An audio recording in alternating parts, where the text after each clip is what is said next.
making adjustments quickly early in the game and being able to carry it and finish it throughout the 7 innings of the game. Tennessee today will turn the ball over to Callie Turner, a sophomore from Land O'Lakes, Florida. She is what Coach Karen Weekly has called the most improved player from a year ago. Low to mid-60s, good repertoire. She pitches to contact for Tennessee. That's right. She's going to come with a change, a drop, and a curve, stay mid-60s, and really just be a consistent starter for the Volunteers today. No more than 4 strikeouts in any game this season, and in fact, just 4 total in her last 26 innings pitched. So Missouri should be putting the ball in play here today. And that's what you should expect from Missouri. I mean, they're going to make adjustments. We talked about how good they are as a team offensively, and there you have their lineup. One of the top lineups in the entire country. Entered yesterday, leading the conference in 9 different statistical categories. Shut out for just the 3rd time this year. Brooke Wilmez will try to get us started.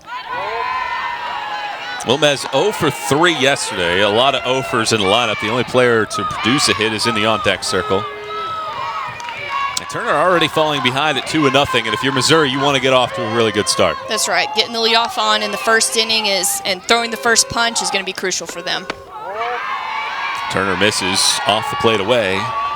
This is the 20th appearance for Turner this year. 10-2 record. Opponents hitting just .201 against her. Typically, it's the defense behind her that is going to be challenged a lot.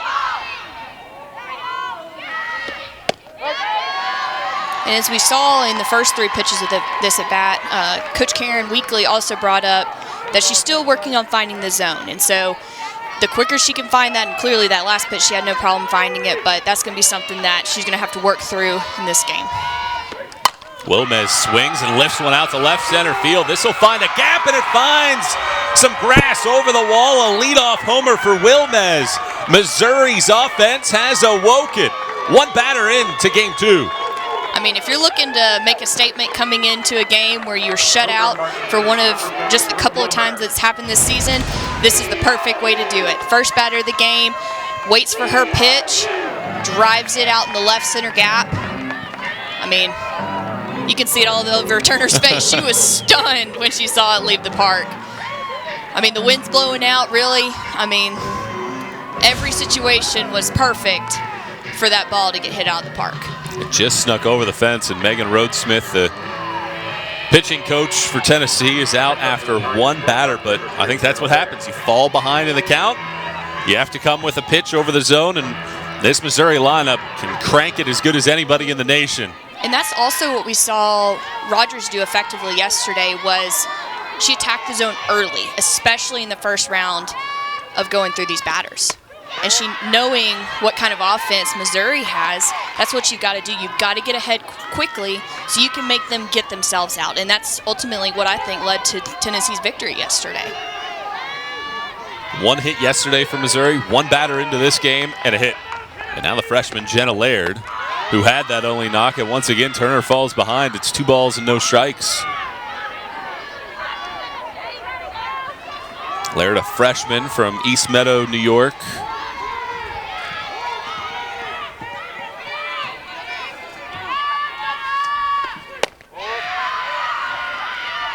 Three-time SEC Freshman of the Week. She's on the top 30 list for the nation's Freshman of the Year as well. And Turner, once again, falls in a 3-0 hole. And misses down and away. Great start if you're Missouri, and Callie Turner trying to locate now. And what you want to see, especially as a starting pitcher and after giving up a home run, you want to see her come back and be confident against this next batter. Again, Tennessee only allowed 1 hit yesterday. I mean, they're going to make adjustments. That's part of it. Now, keeping runners off, the freebies off the base path, the walks, the hit by pitches is what's going to keep the game close and keep them in the ball game, even when they do give up the home runs.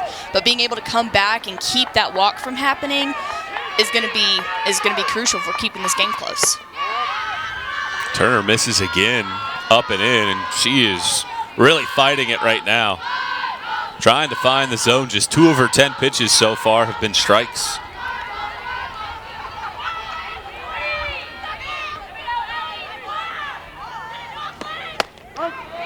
Strike on the inside corner. But this is a problem that Tennessee's had to deal with all year. Of course, Rogers, we've hyped her up throughout this series, how good she is, but you have to have that second option once you get into the postseason, as we've seen all year throughout the regular season.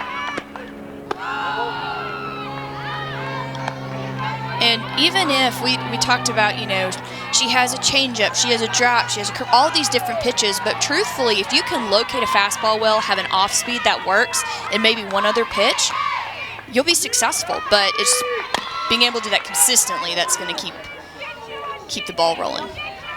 Moore fouls it off of her foot, counts 2-2. Laird back to first base. She was the only player yesterday to reach scoring position when she singled and stole second in the first inning. And then right after she singled, Rogers retired 19 in a row. And now they're calling out Laird. I guess she might have left the base early.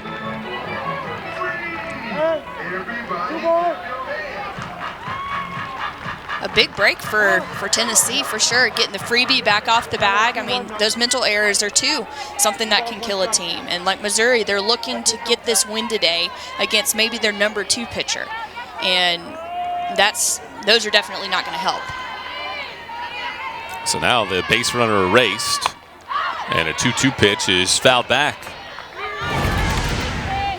So we take another look at this, and yeah, it looks like she's off of the bag while the ball is still in the hand of Turner. So all over it was the first base umpire, Bobby DeMeo. And you've got to be careful about that, especially now that we're getting close to postseason and how tight these games are. I mean, you've got to be careful about that. Now, you certainly don't want to get thrown out for leaving late, but obviously a big strikeout here helps carry the momentum back to Tennessee and get them back in this game. Well, you talk about a momentum swinging.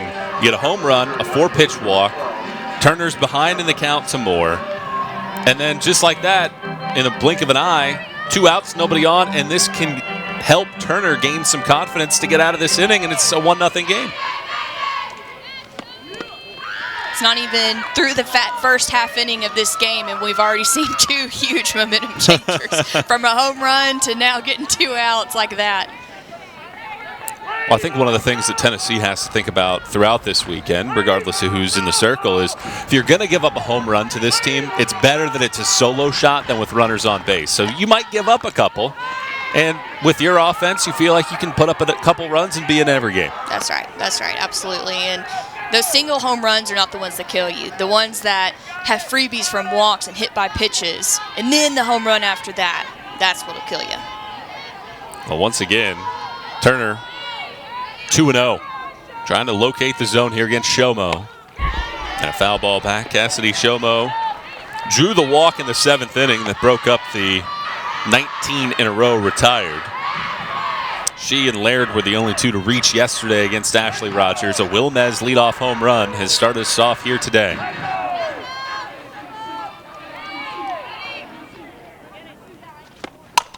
Ground ball out to second. Parsons challenged. She throws her out. And after the home run, Turner gets out of the inning. But Missouri, silenced last night, not silenced to start this game. Brooke Wilmez, her 8th home run of the season.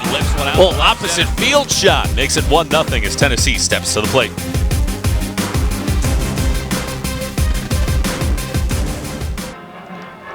Brooke Wilmez's leadoff home run has given Missouri its first lead of the series as Lauren Krings, freshman from Colorado, one of the top strikeout artists in the SEC, gets the ball, and she can miss bats, and just as a freshman entering a big weekend series trying to lift her club to win over Tennessee. Sure, that's absolutely right, and she can be around the 68 to 72 range, but is most effective per Coach Anderson in the 66 to 68 range, and that just has to do with velocity and spin and how her pitches move. But what we saw a little bit on Tennessee's side as well is that she also has a dominating changeup. So we saw in that the second out of the last inning that, she had that great changeup, and we're going to see the same thing on the other side of the ball as well. So it's Kiki Malloy to lead off for Tennessee. Yesterday, 3 for 3 with 2 runs scored, and pretty much everybody in Tennessee's lineup contributed. You go with 3 straight lefties in the lineup. right after Malloy here to start off this ball game. So Krings falls behind 2-0. Now 3-0. Both pitchers today having issues throwing strikes early. And we saw too with Kiki Malloy. I mean, she dominated yesterday, but again, not typically in that number one spot. And when that happens, and you have a player like that go 3 for 3, keep her there. Why not? Takes a strike on the inside corner. Had 3 singles. She scored twice, so she had half of the team's runs scored.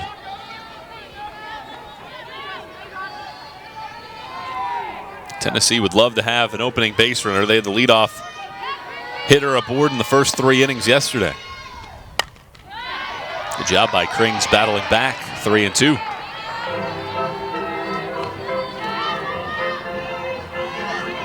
Krings, a 2-time Gatorade State Player of the Year. 4th time in Colorado history that has happened. And now as a rookie, one of the top arms in this Mizzou rotation. Grounded to third, tough play. Wirt over to first, makes the play to get this speedy Malloy. 1 up, 1 down here in the bottom of the first. And if she's contributing half the runs yesterday, keeping her off the base path is what's going to be key to Mizzou getting the win today. And that's one of potentially 3 or 4 at-bats that she's not getting a chance to score or steal a base or cause havoc in the field. So a big out that Mizzou was able to get here. The typical leadoff hitter for Tennessee, at least the player that was in that spot the majority of the year, Amanda Ayala, will stand in. She's 0 for 3 yesterday.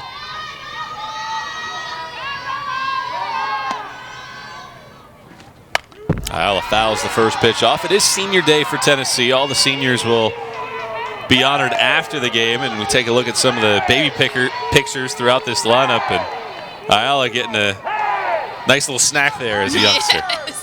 Love the baby pictures. Love them. 1 strike and nothing. And what's so funny to me is to see them as these cute, small little babies that would do no harm. And then you think of them in the batter's box like, hey, I'm up there ready to do some damage. Like, this is me, just 2 totally different personalities. Just missing up 1 and 2. Krings pitching with confidence early after Wilmez gave the team the lead to start off the contest. Wind is blowing out here at the ballpark. And 2 teams that can hit the ball hard playing today.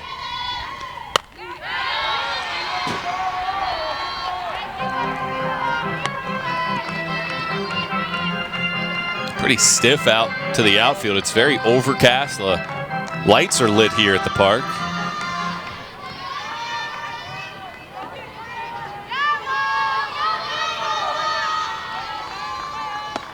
A 1-2. Bounces in the dirt. And with the wind blowing like it is, I mean, you just get the ball up in the air and it's going to go. And obviously you want pop outs and easy outs like that, but in scenarios like this, you want to try and keep it as low as possible to keep it in the park. Ayala slashes it to left field for a base hit past Laird. First hit of the series for Ayala. Tennessee in business with 1 out in the first. I mean, great adjustment and great at bat altogether. I mean, she waited on the pitch she was looking for. She battled back from an 0-2 count and really had a strong top hand there, was able to level it out and hit a hard line drive through the 5-6 hole to get her on base. I mean, that's big for Tennessee, especially not getting the lead off on, having her to follow up is a good start. And you bring up the hottest hitter in the lineup in Ashley Morgan, 1 for 1 yesterday with an RBI. She fouls the first pitch off. Another one of those seniors in the lineup, sporting the pink from a young age. Gosh, I mean, you see the drool coming down. She is salivating, ready to hit a home run. I mean, that's just poetic. I mean, you can't ask for a better baby picture there. She was already thinking about hitting fastballs back in the day.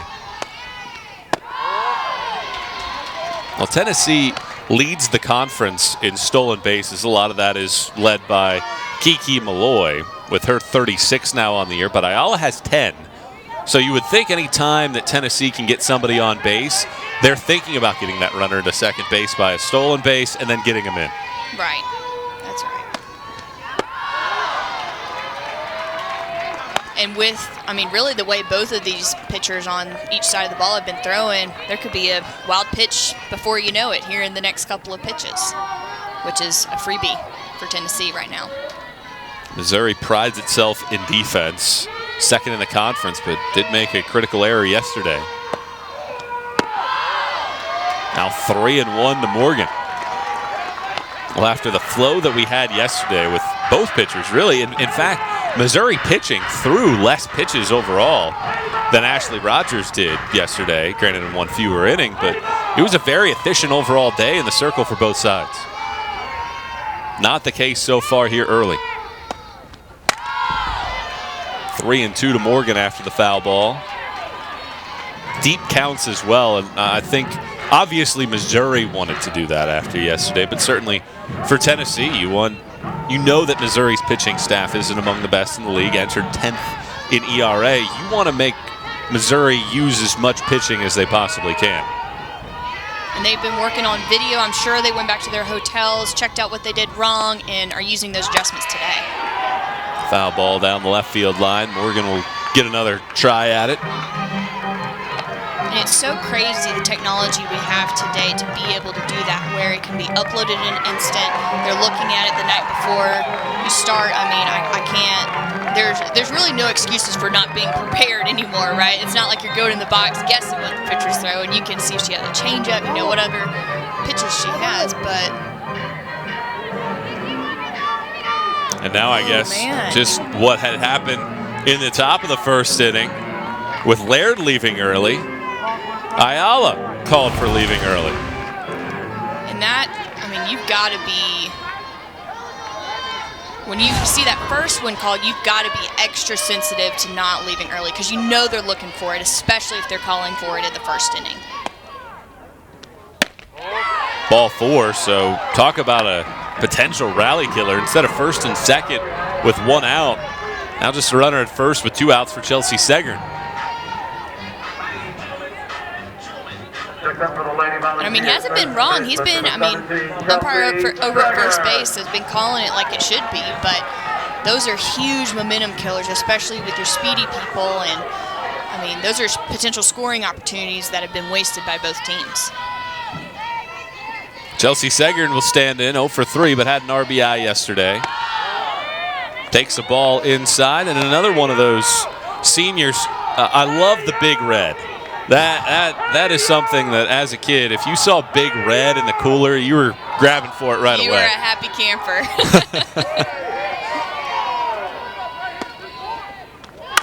Segern pulls it, but foul. She did that twice yesterday. Hit balls down the line, just couldn't straighten them out. She is on top of it, but out in front. That's when, as a first base coach, you take about 10 steps back from where you normally stand, and you're like, all right, I think I got enough room here.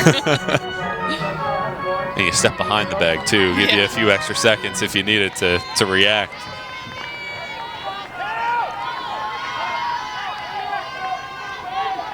One pitch. There's a good strike from Krings. Well, I think the question that is going to have to be answered by Larissa Anderson this weekend is, who is that true ace? Who's that pitcher that when you get into postseason play, you can rely upon to get you outs? I mean, I feel like that's the million-dollar questions for maybe not who they're necessarily their aces, but even Tennessee trying to find their number 2. You know, what player is going to come in, like you talked about, be consistent, you know, be able to keep the team within reach of getting a win. I mean, obviously you can't strike out everybody or pitch a perfect game, but I mean, when you're throwing like Mizzou is right now and keeping runs off the board, you're gonna be pretty successful. Punch out for Krings. She gets Segern out in front of it. And a good first inning for Krings despite some activity on the base pass. 1-0 Mizzou after 1. Larissa Anderson has her team on top 1-0 going to the second inning. And talk about a coach that has paid her dues. 17 years at Hofstra, last 4 as a head coach, 130 wins there.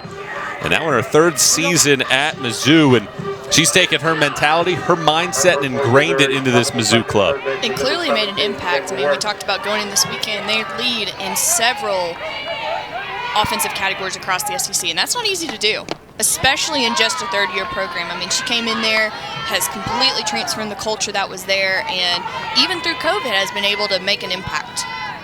Kim Wirt at the plate, 0 for 3 yesterday. 15 homers on the year. She rips one down the left field line. That'll bang up against the wall. Wirt will turn, hold there as Hannon gets it in quickly. And a leadoff base hit for Mizzou. I mean, these are the adjustments we talked about seeing today. Obviously, Missouri didn't have a whole lot of success yesterday, but taking no time in the 1st or the 2nd inning to make a statement. She stays inside of this pitch, drives it down the left field line, and you can see how hard the ball was hit and how quickly Hannon was able to get to it. I mean, couldn't even get a double, right? She stuck at first base, and now putting in a pinch runner to maybe give her an opportunity to get to second. Amani Mint is the pinch runner. And I find Coach Anderson's story interesting. She's married to Patrick Anderson, who spent 14 years throughout affiliated baseball, 6 with the Nationals, 8 with the Royals. As Kayla Kessinger stands in and takes ball 1. They're going on, I think, 20 years of marriage. They've spent a grand total of just a few of those months where they've actually lived together because they've traveled around. It was interesting during quarantine. They spent 8 months together. That was the longest time in a row that they had spent together. I can't imagine. I mean, only being now married for almost 2 years, I'm like, what would I do without living with my husband? Like, who would fix everything in my house? And like that, I can't even fathom that. And how cool that she gets the softball world and he gets the baseball, and now he's actually ventured in the softball world as well. He's coaching in a tournament this weekend up in St. Louis. Over the summer, he's going to coach in the new Wood Bat League of the Appalachian League for the Princeton Whistle Pigs. Great name, by the way. But she mentioned over the summer that it was a great learning experience for both of them. As Kessinger takes a strike, 3-1. But they learned a lot about each other's crafts by spending so much time together. And Patrick really didn't know a lot about softball, so she had to give him a crash course into softball, and now it's something that he really appreciates. Especially, like, one thing she brought up was ITB, right? They don't have that in the MLB. They don't really have that in baseball in general. And so she's like, all right, here's what's going to happen when this happens, and, was preparing him for what to expect in those situations. Just really a cool dynamic as a couple to have. Because people say, baseball and softball are so similar, but there's some things where it's, it's very, very different. Hannah McGivern is going to pinch run, and Tennessee is going to turn to its bullpen. So Callie Turner gives up 4 base runners of the 6 that she faces, and the Lady Vols will turn it over to Samantha Bender. When we come back, it's a 1-0 lead for Mizzou in the second.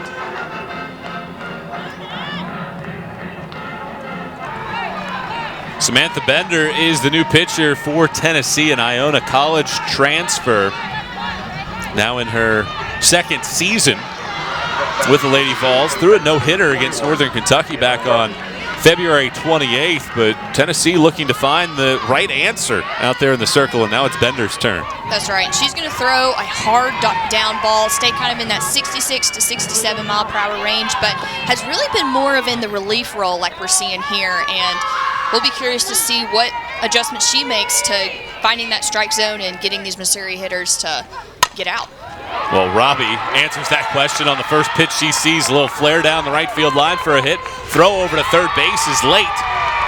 Mint scores. 2-0 lead for Mizzou on the hit from Robbie. I mean, really a big statement, again, for Missouri to come in and get the first home run of the game off of the first batter, and then now throwing another one in there just to give it a crooked number up on the scoreboard.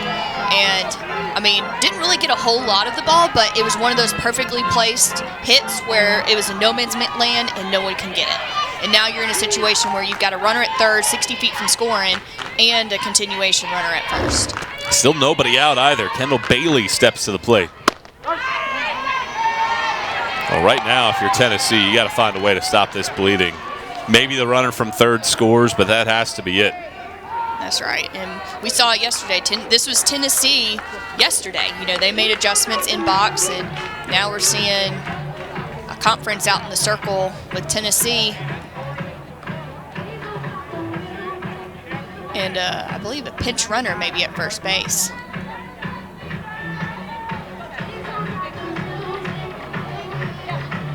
Nobody's come out of the dugout so far for Missouri. There we go.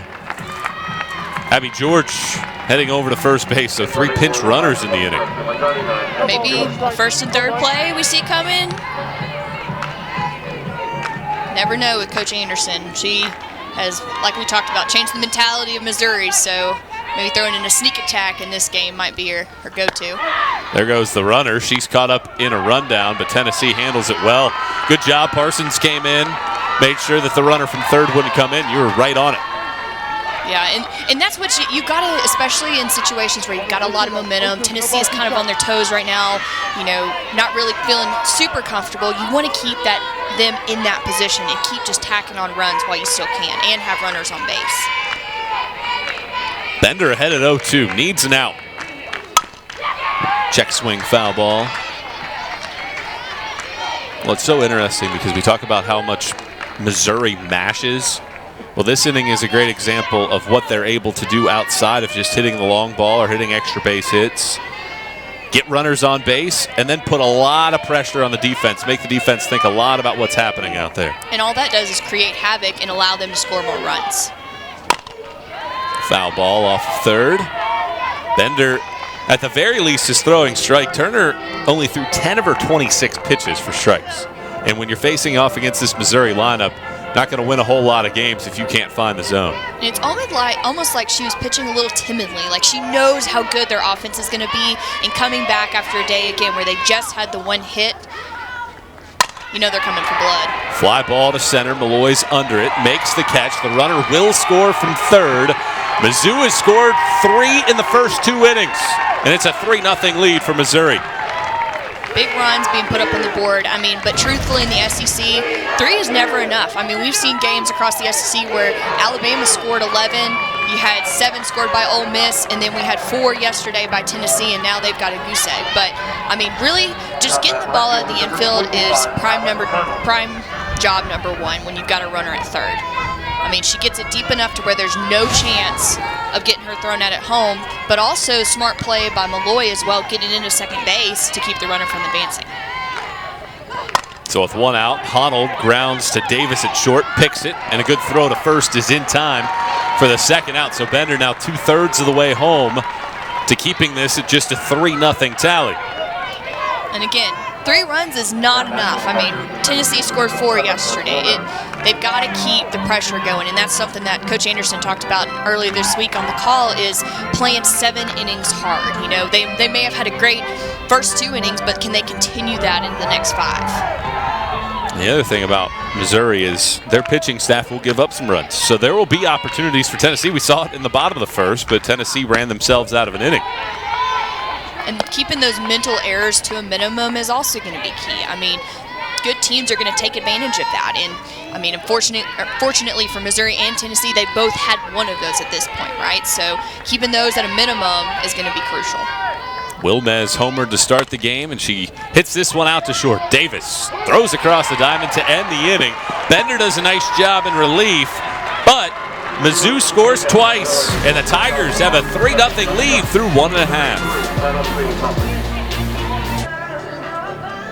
Tennessee finds itself in a 3-0 hole, but another wonderful season for the Lady Vols. They've won 4 consecutive weekend series. Ashley Rogers leading the charge in that category, and with a win today, Tennessee would get its 18th consecutive 40-win season. And the Lady Vols need to find some offense, already with 3 runs behind here, stepping to the plate for just the second time. And I think they'd be more like, they would love to get that 41st win as well, to get that for sure double bye for the SEC tournament coming up next week. The only way that Tennessee can get that, they have to win both of these next 2 games, but they have to crawl out of a hole here.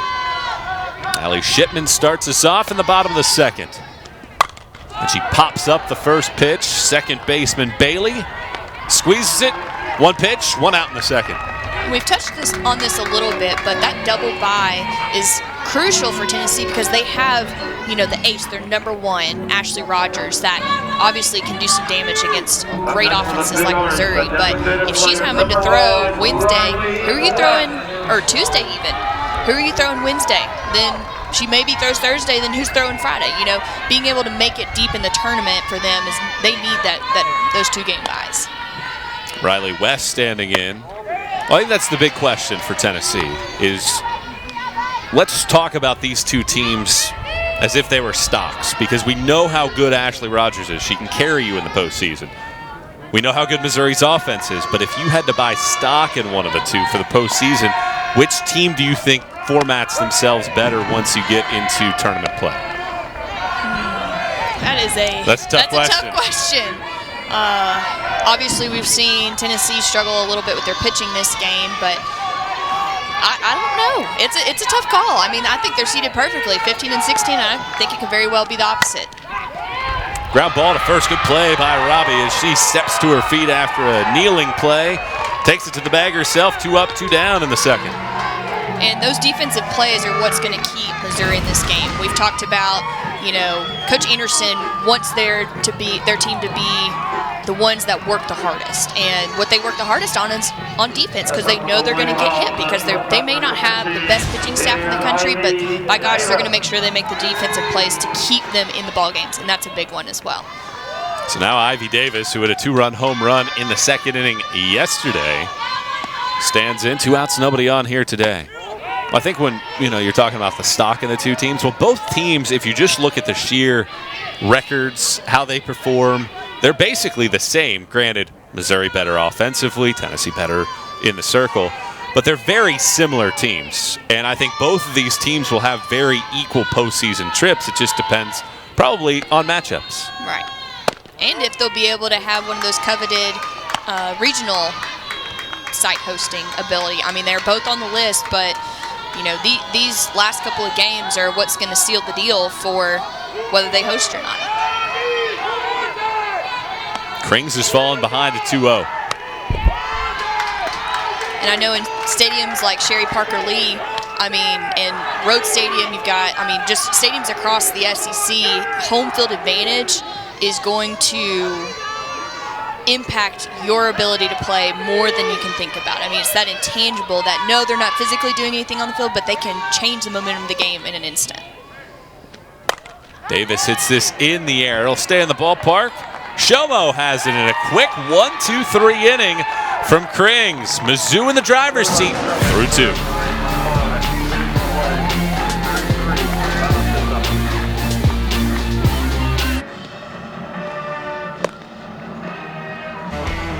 Tomorrow, the Rally Cap crew breaks down this week's baseball and softball matchups with highlights, analysis, and interviews. They'll also get you set with a look ahead at the upcoming week's best matchups. Rally Cap this week at 5 Eastern, 4 Central, right here on the SEC Network and the ESPN app. Jenna Laird starts us off. Drew a walk her first time up. Has a hit and a walk so far in this series, and one of the best overall hitters in this league. Will try to kickstart another rally for Mizzou as they've scored once in the first and twice in the second.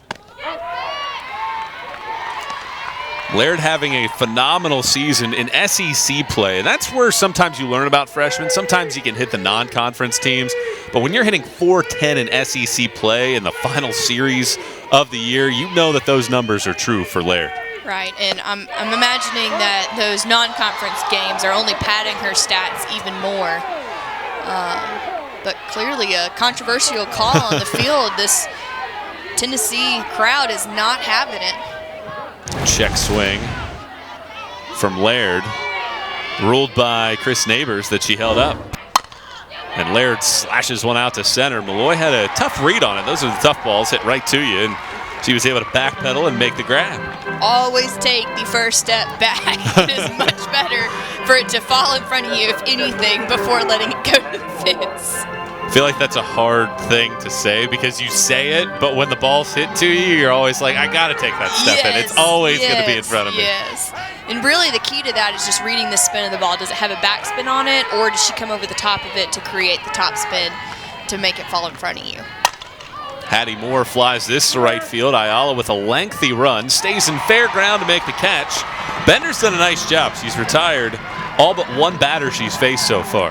And I mean, coming in, we talked about her being in more of the relief role for Tennessee, but clearly handling herself very well. I mean, it's not easy in a big series like this where you know you need to get the wins to come in and find the strike zone early and be successful against such a great offense like Missouri's got.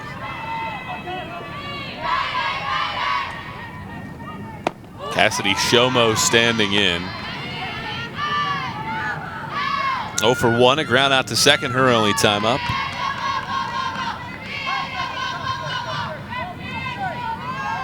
This is just the 4th appearance for Bender in the last month.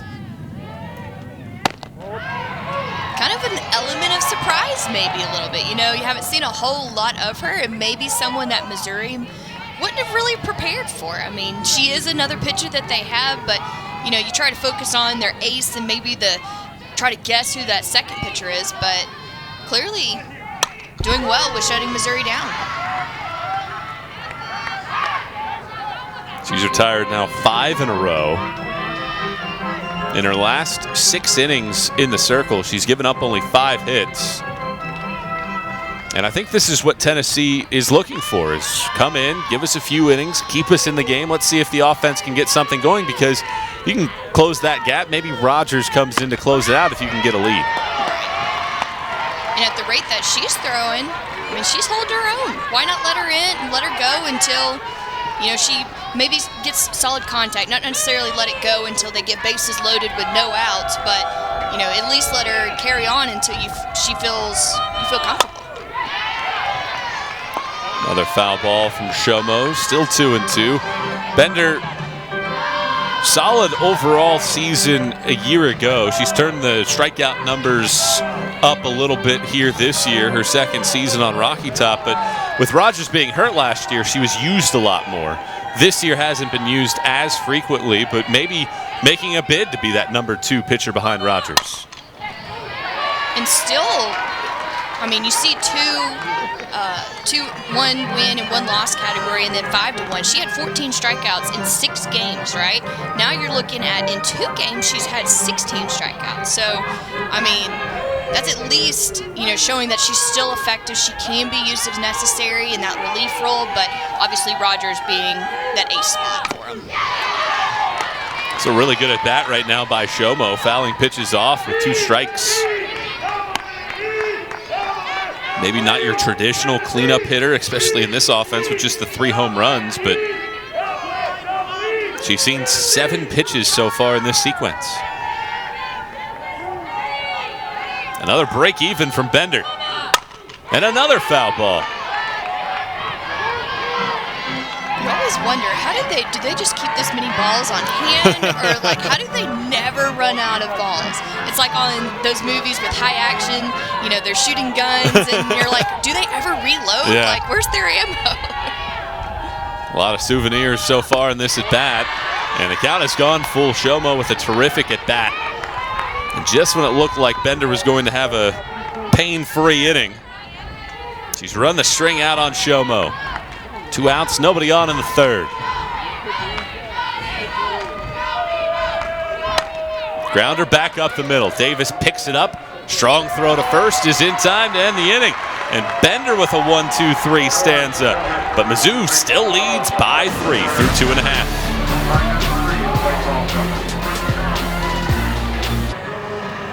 Championship week coming up around the country. SEC tournament starts this upcoming week, and then the selection show will be on ESPN2 Sunday, May 16th at 9 Eastern.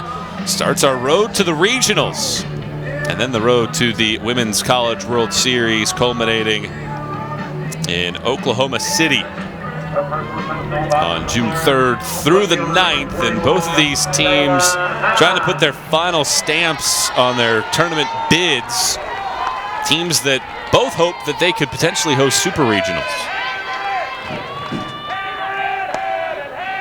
Kaylin Hannon stands in and takes the first pitch strike to begin Tennessee's bottom of the third inning.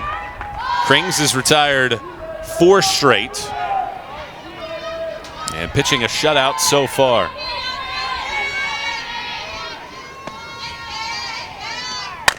Ground ball hit out to second. Circling around at Bailey, and a throw sidearm as her momentum carries her towards the outfield, is in time to get Hannon 1 up, 1 down here in the third. We've seen great defensive plays on both sides of the ball today. I mean, we've seen Tennessee's outfielders just I feel like they're running across the whole field. We've seen infield plays by Missouri that may have been otherwise either an error or ruled as a hit.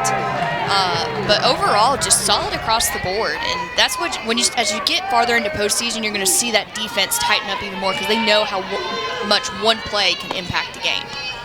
So now Caitlin Parsons, she is scuffled. 2 for 27 against SEC pitching this year. But in this 9 spot of the lineup, you mentioned it earlier, this is the time of the year where maybe you start to get hot, and if she can do so, she flips that lineup over to the potent hitters in this Lady Vol lineup.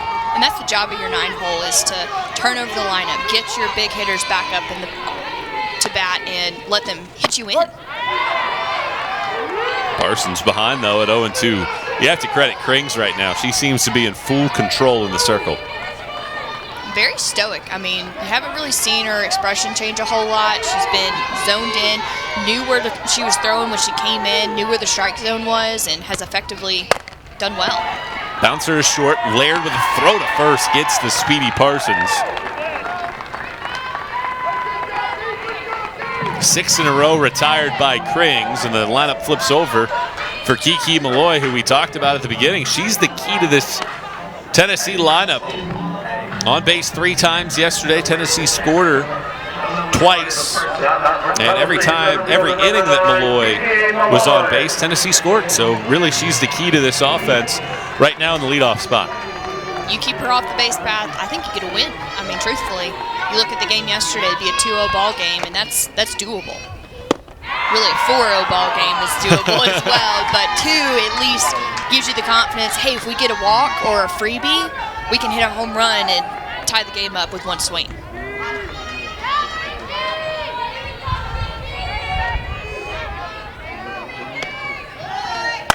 Malloy hits it back up the middle. Can't keep her off the base paths for long. 4th hit of the series. Now, I will say, if you're going to let her on at any point in the game, this might be to do it. It's early enough to where if she does score, she can get the run back, but she stays right on this outside pitch and just drives it up the middle, keeping it simple, doesn't try to do too much with it, just knows that she needs to be a base runner for Tennessee. But, I mean, with 2 outs, I mean, they're 2-out rallies, don't get me wrong. I'm a firm believer in the 2-out rallies, but those are so few and far in between sometimes that getting one of your best hitters on in that situation is the better chance and keeping it in the park at best. Malloy was running as this ball is fouled down the line. Diving attempt from Shomo. She can't come up with it. Shomo wonderful defensively. She came in as a second baseman to the program, and she has made some highlight reel efforts in left field and nearly came up with one here. And that's what you like to see in games like this where you've got 2 outs, it's a foul ball. The worst that can happen is you dive and don't catch it. I mean, think about it from a perspective, if you didn't dive and you maybe could have caught it, you always have that in the back of your mind. All out effort all the time. She plays fearlessly. She's diving right into the fence. I mean, that's a little hesitation there, like, hey, am I going to break my arm or break my back if I go into this fence? But she clearly has no fear with it. Well, it keeps the inning alive for Tennessee. Ayala at the plate had a single her first time up. And I think Tennessee right now is thinking Malloy, steal second, Ayala get a hit. Let's start to chip away at this lead. Malloy, 36 steals. She's only been caught stealing once. Ground ball out to short, picked up. They have to go over to first base. Ball is dropped. Everybody's safe. And now the tying run is coming to the plate here in the third. And that's the advantage of having speed like Kiki Malloy on first base. Obviously, she was going on the pitch, but it gave her one step closer to where that ball up the middle, there was no chance to get her at second base, to get the easy play. And then you're making a throw across the diamond, and, I mean, Ayala has speed too. So you're really double-edged sword here. Like, what's the best place to go? And truthfully, I think first base was the best way, but she may have, looks like, rolled her ankle when she crossed the bag.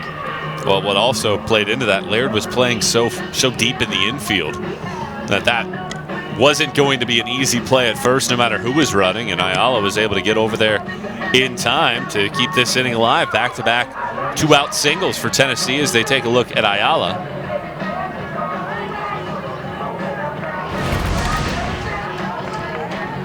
Looks like she got kind of caught in between steps, and she hit that front left foot on the front of the bag rather than stepping and planting perfectly on top. Ooh, I guess that brace might have saved her a little bit, but I think maybe just a bruised ego.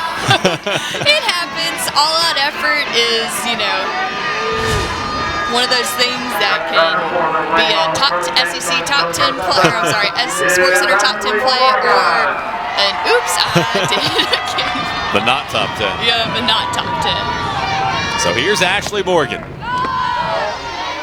Hits in 15 of her last 18, the team leader in RBIs against SEC clubs this year.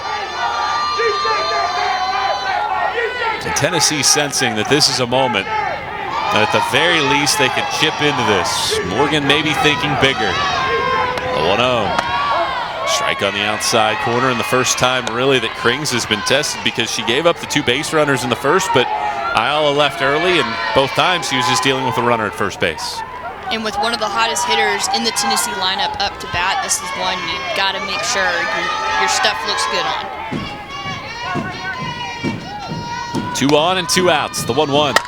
Morgan hits it in the air, foul, and now she's in a 1-2 hole.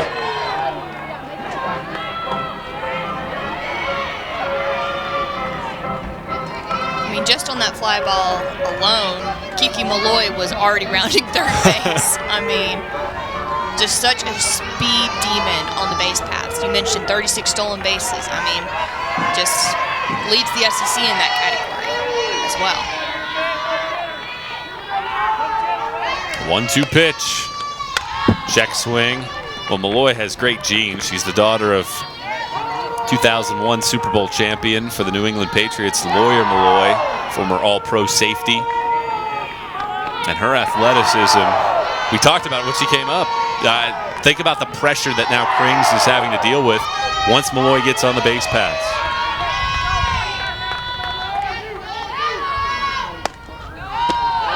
Check swing on a pitch downstairs. It's 2-2.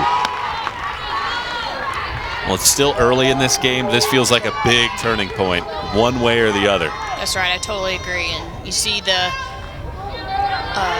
former NFL safety. You've got Washington outfield. I mean, just the whole resume in itself. It's like, what person in this family is not athletic?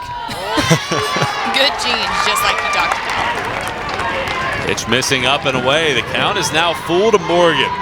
Chelsea Seggern awaits in the on-deck circle. As you said, a big moment. This is kind of the turning point that I see for this game so far, where Missouri can put a nail in the coffin or Tennessee can capitalize on the moment. Morgan hits it in the air to left, leaping into the air. Shomo makes the grab to end the inning. Wow. I mean, if there was a play to make in your career, that was it. I mean, a huge catch, a huge momentum shifter to Missouri. We head into the top of the fourth.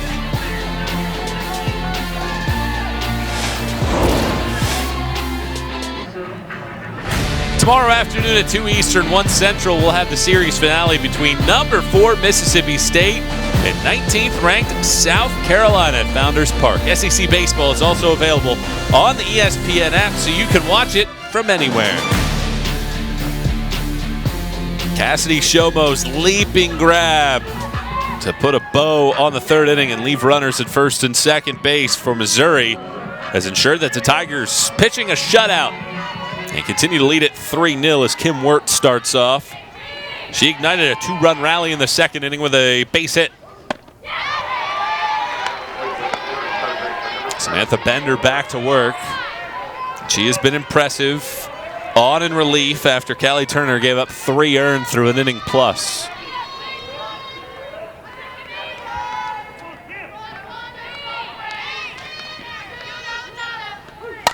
Wirt hits it in the air to right. Ayala camped out underneath it. She makes the grab. 1 up, 1 down here in the 4th, and now it brings Kayla Kessinger to the plate.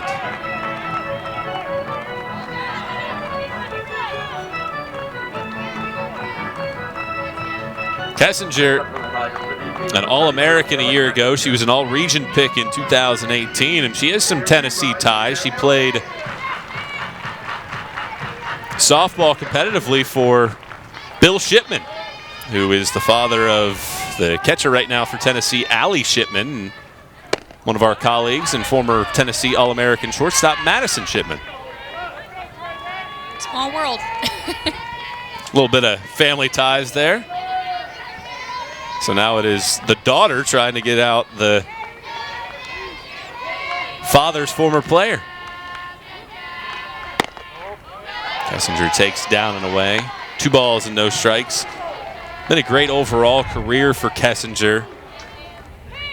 Dealt with thoracic outlet syndrome in 2019. Had to miss that entire season. Battled back to become an All-American a year ago and having a great senior campaign. And with that injury, she was able to develop not only her, obviously she was doing a lot of rehab to get back in the game, but she was able to develop mentally. I mean, she's having to sit on the sidelines, she's being a supportive teammate, she's being more of a student of the game and really got a new perspective and love for the game. She draws a 4-pitch walk. 2nd time she's drawn a base on balls.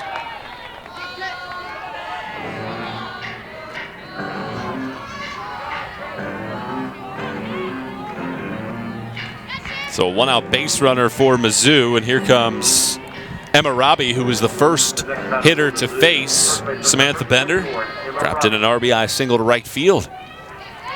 Back in the 2nd inning, Mizzou leads by 3, looking to clinch a top 4 spot in the SEC tournament. A win today would do so. And that's really good odds for Missouri. I mean, again, we're still in the 4th inning. There's still a lot of ball game left, but they're up 3 runs.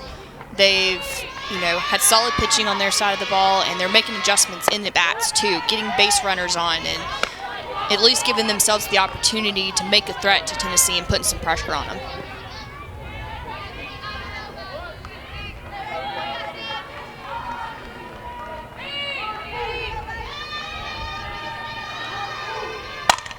Grounder hit in the hole. Davis picks, will not have a play. Hesitated, thought about going to second base. Probably could have gone to first and at least had a shot there. Instead, everybody's safe for Mizzou. And another scoring opportunity here for Missouri. I mean, it's a tough play to make in general. It's a hard shot. Davis makes a great play on it, and it's a long throw across the diamond. Robbie's not slow by any means, but still a smart play to keep the game in control and in a position where Tennessee can come back. And if there's a ball hit up in the 5-6 hole, you have easy force out at third base. You're not having to throw across the diamond. Kendall Bailey at the plate, sacrifice fly her first time up. And I think it just magnifies what happened in the last inning when Tennessee had a chance to get on the board. And Missouri now on the other side, rather than seeing the lead be trimmed, they have a chance to expand it now and regain control of this game. And I believe there are really 3 things that are crucial to winning a softball game. You got to have great defense, good starting pitching, and timely hitting. And Missouri has had the timely hits. Tennessee has had base runners, but has had mental errors or just hasn't gotten the timely hit. And that's, I think, what's separating the two. Really haven't had bad starting pitching from either of them. I mean, Tennessee a little bit, but, I mean, they've come back and at least held them to 3 runs in 4 innings. Missouri's situational hitting has been fantastic all year. Leads the conference, .333 with runners in scoring position. That's 40 points better than the league average. So typically when they get somebody out in scoring position, they're getting them in. 2-0 the count after Megan Rhodes-Smith went out to the mound. Bender trying to find it again as this foul ball goes off the first base line.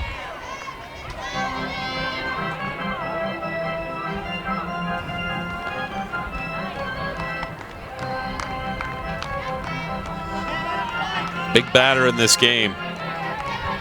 It feels like Tennessee's offense might be finding a gear to at least attempt to come back, but Mizzou looking to expand this lead. Grounded to third, stepping on the bag, Segern, and they call it foul. That would have been a double play ball.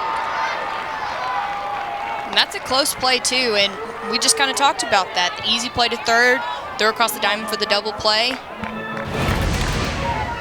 Here's a look at it. It is close. That is a tough call for Tennessee. And truthfully, he has the best view to call it from. Grounded to third this time is wide. Brian Crochet, the home plate umpire, making that last call. Yeah, he's got the best angle. He's right there.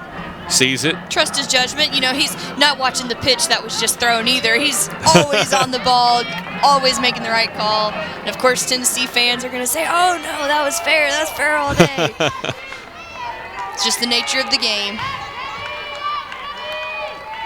Bailey hits this out to short. Davis to second for 1. Over to first base. That's a double play, so it doesn't matter about the fair foul call. Tennessee rolls it up, and Bender gets out of the jam in the 4th.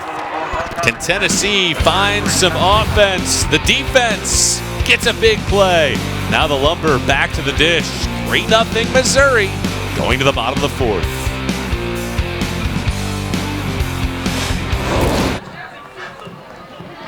Two games to go in the regular season as we take a look at the RPI. That is critical for regional bids. 4 of the top 5 teams are from the SEC, and half of the top 10 are from the Southeastern Conference, and Tennessee sitting right there in good position at number 9. I mean, that just goes to show you there's no off weekend in the SEC.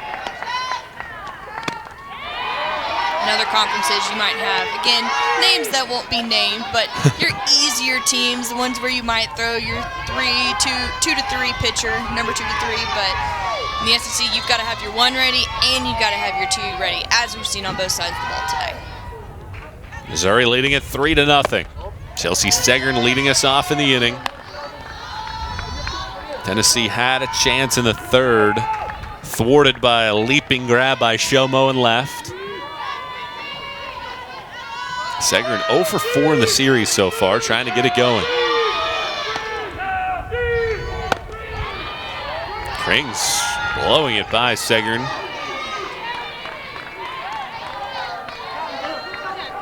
Why has Krings been so effective today for Missouri in the circle?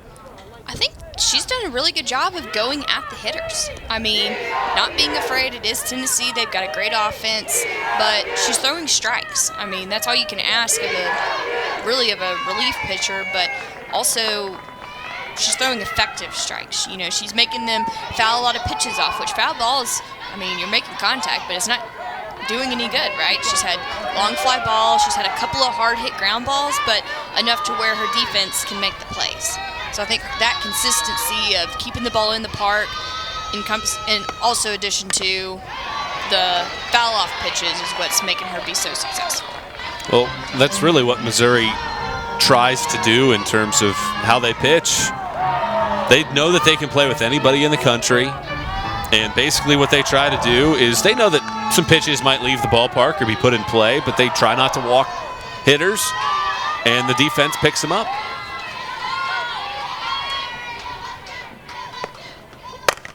Ground ball back up the middle. Bailey to her right, throws high, but Robbie's able to keep the foot on the bag for the out. Tomorrow, the Rally Cap crew breaks down the week's baseball and softball matchups with highlights, analysis, and interviews. They'll also get you set with a look ahead at the upcoming week's best matchups. Rally Cap this week at 5 Eastern, 4 Central, right here on the SEC Network and the ESPN app. Here's Allie Shipman standing in to pop out to second, her only time up. Tennessee behind by 3. And Shipman pops this one up on the infield. The first baseman yells for the third baseman to make the catch.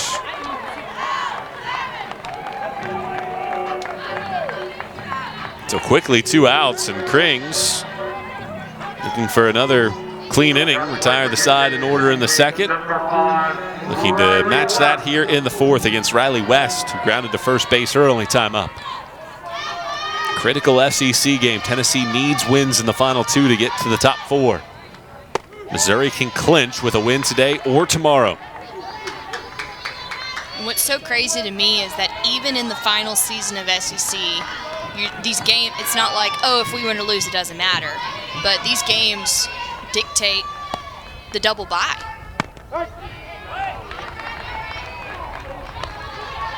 So every weekend has to be played hard. There's no, we can lose this weekend and still make postseason, or we can lose this weekend and still have a good seeding in the tournament. It matters. Every pitch, every game, every inning matters. It just goes to show that no matter who you're playing, I mean, the thing that people might forget, Tennessee lost 2 to last place Mississippi State on Wednesday, forcing Tennessee into these must-win games.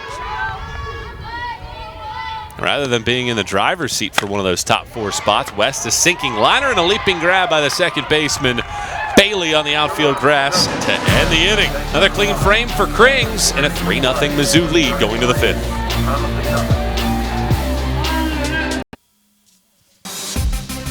Brooke Wilmez made sure that Missouri wasn't going to be shut out for the 4th time this season. A leadoff home run on a 3-1 pitch to begin the ball game, her 8th of the season, clearing the wall in left center field. And the Tigers kept the offense rolling in the 2nd.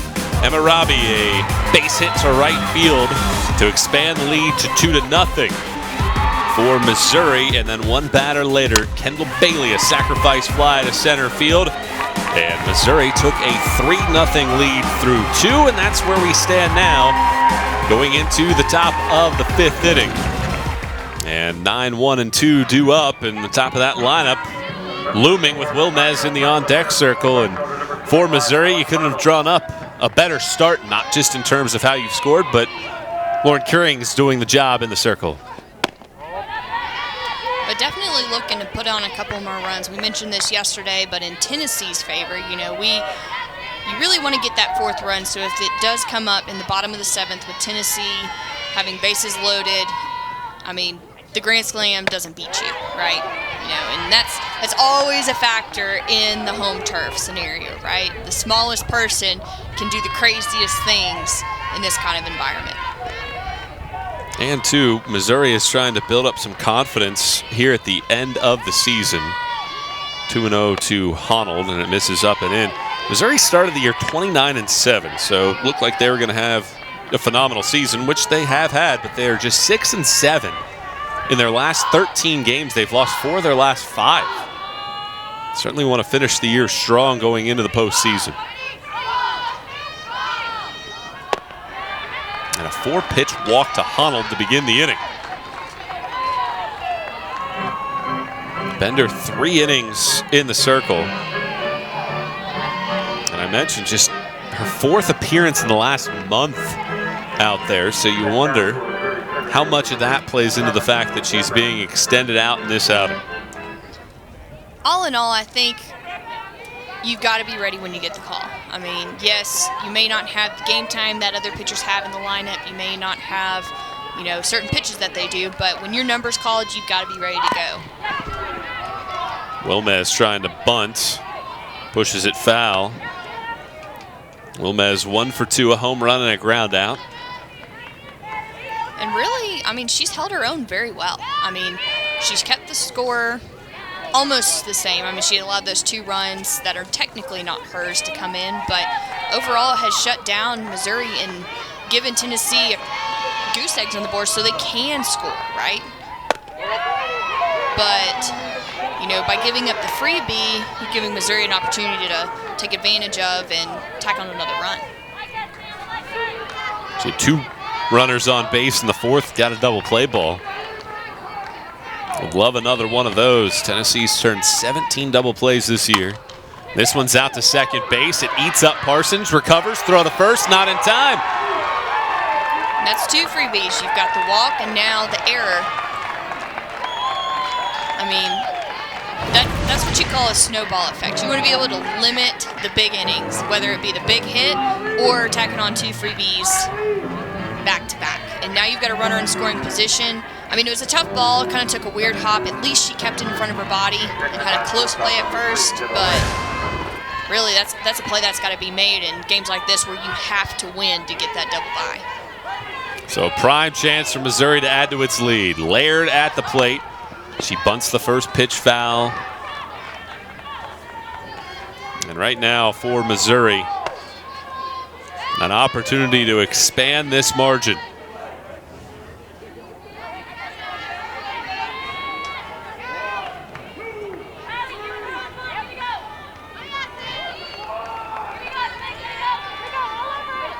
Top hitter in terms of average in the lineup at the plate.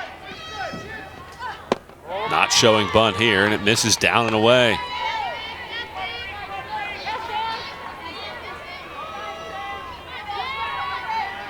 Well, this has been the difference in the series, really. The team that puts pressure has been the team that has been in control. Last night it was Tennessee, today it's Missouri. And the pitchers on those respective sides in those games just haven't quite been able to limit that damage. And as a pitcher, you've got to find a way to dig deep and say, they are not going to score on me. I don't care if we have no outs with bases loaded. I'm going to find a way to get the strikeout that's needed or get the ground out so my defense can help me out when I'm struggling. And I think that's the difference between the winning pitchers. I mean, really, Rogers didn't have a whole lot of action yesterday because, you had the 1 hit and then 1 freebie that she gave up. But overall, I mean, you're limiting that damage and trusting that you're going to be able to get the job done is the difference between today and yesterday. Bender looking to find that confidence now. The 2-2. Laird hits it to left. That sinks in for a base hit. Rounding third base, and the throw to the plate from Hannon. What a throw! Perfect tag right onto the left foot by Shipman at the plate for the out to keep Mizzou off the board. And the throw was off, but the velocity that the ball came in allowed, for the tag to be made. But kind of an opportunity missed for Missouri in a sense of, I feel like a hook slide would have been much more effective in that play instead of going feet first straight into the bag. I mean, at least try to avoid the tag, and she's sitting there with her glove. I mean, she slid into the tag is what it looks like to me, and I mean, she's having to reach back across the plate to tag her. I mean, yes, it's a great throw. She got her out, but kind of, again, opportunity missed for Missouri. Hattie Moore launches it to center field, way back and out of here. A 3-run bomb from Moore. Her 16th of the year, top 5 in the league, blows this one open. And a 6-0 lead for the Tigers. And another momentum shift from the great play by Tennessee at home to Missouri making up for not getting that run across the plate. Great hitting, a solid straightaway center field shot. Got it in the air, which we talked about earlier. The wind may have helped her out to carry it a little bit. But, I mean, a pitch you definitely shouldn't be throwing to an offense like Missouri. They're going to take advantage of the fatties, and that one was right in her wheelhouse. I mean, she easily cleared the fence. I mean, it might still be going up to the railroad track at this point. But, I mean, a big moment for Missouri and, really just a nail in the coffin for this game, I believe. It's the 21st multi-homer game of the year for Missouri. They had gone 6 straight games with a homer before being one hit last night. And they have 2 today, and Moore's big ball has stretched it out to 6-0. Pitching change here at the ballpark.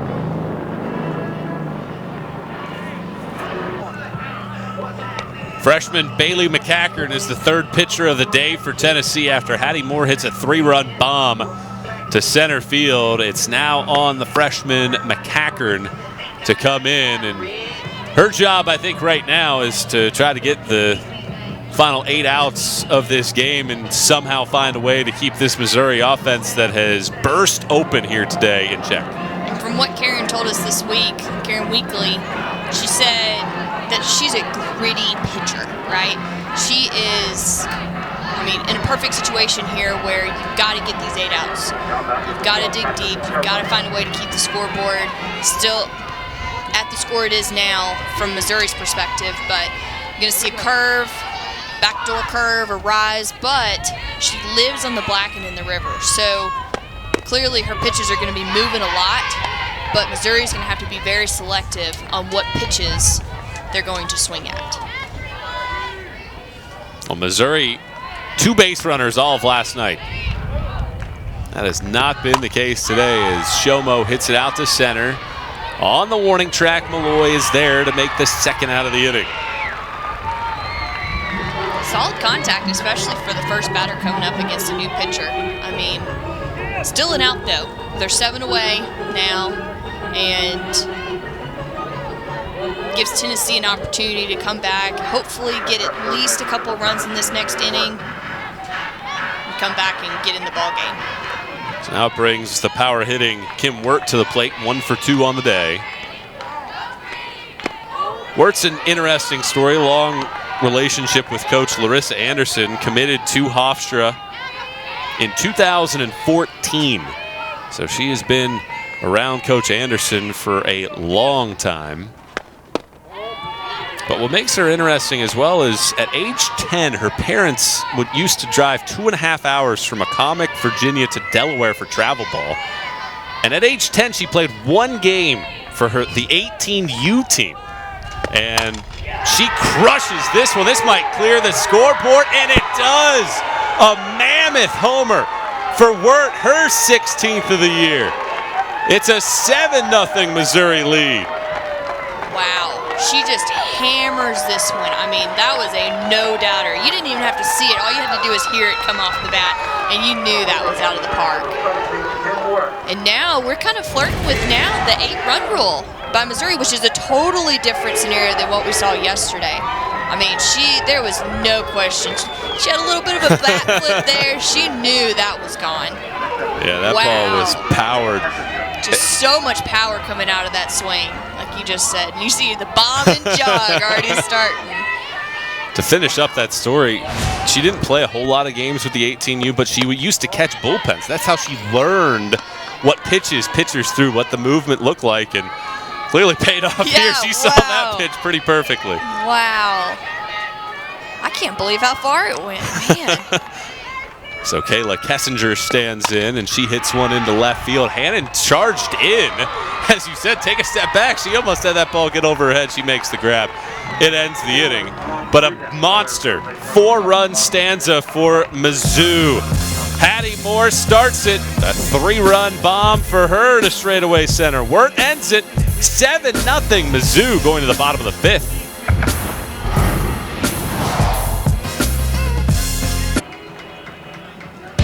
Tonight after Georgia-Arkansas baseball, the SEC Now team will have a full breakdown. Plus, have all the highlights from a busy day on the softball and baseball diamonds. You can always watch on the ESPN app as well. Tennessee needs some offense in the worst of ways. Ivy Davis, who hit a 2-run homer last night, will try to get that going as Missouri has opened up a 7-0 advantage.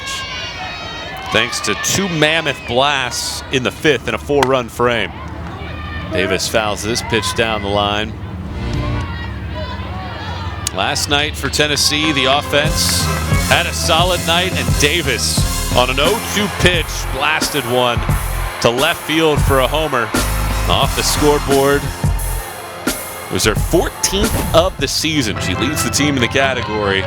Tennessee needs a lot more than just some solo homers here. They need a bunch of base runners. Just 9 more outs to work with as Missouri has put itself in the driver's seat for the 4 seed. Strike taken, 0-2. Well, if you're Tennessee, how do you answer off of that, knowing that that double bye situation hangs in the balance and you're down by 7 runs? So you still have 9 outs to work with, right? A lot can happen in 9 outs, but you got to work on getting base runners.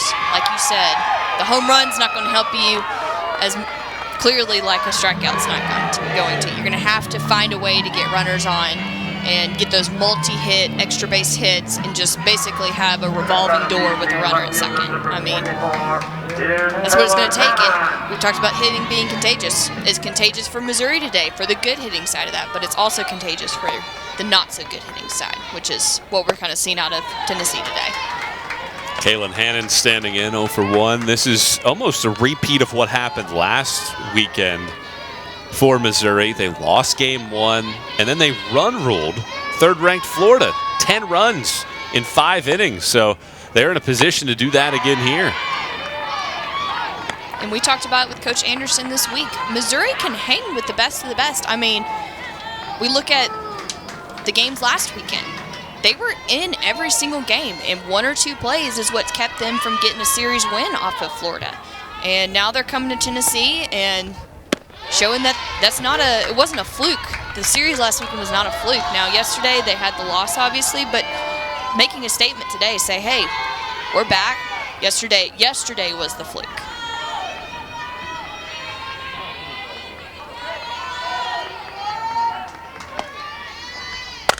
Hannon to left, that is inside of the line, and that goes into the corner. Hannon will charge for second. She's in there, and this is what Tennessee needs. Base runners, Hannon's first hit of the series.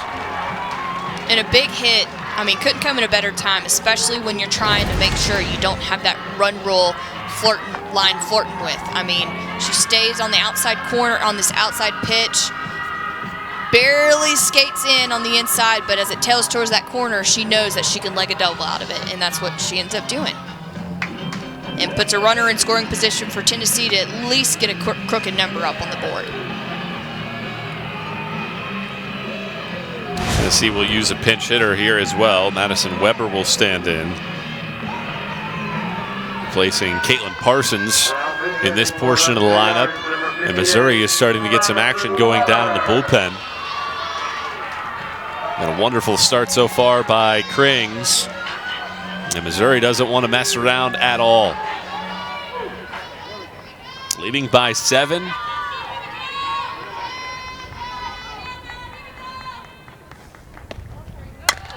Hard hit liner to first. Robbie picks it. There's nobody at second. Robbie throws it into left, but Hannon was on the ground. Won't take advantage of that.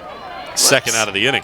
It happens, but I like the aggressiveness. She's at least playing aggressively. She's not scared to throw the ball. I mean, clearly had Shomo in left field there to back her up. I mean, worst that can happen, it gets by her. She maybe gets thrown out at third base, and even then, if the 1 run scores, you still have a 6-run lead. Right. Top of the lineup back to the plate, and Malloy. She fouls the first pitch off.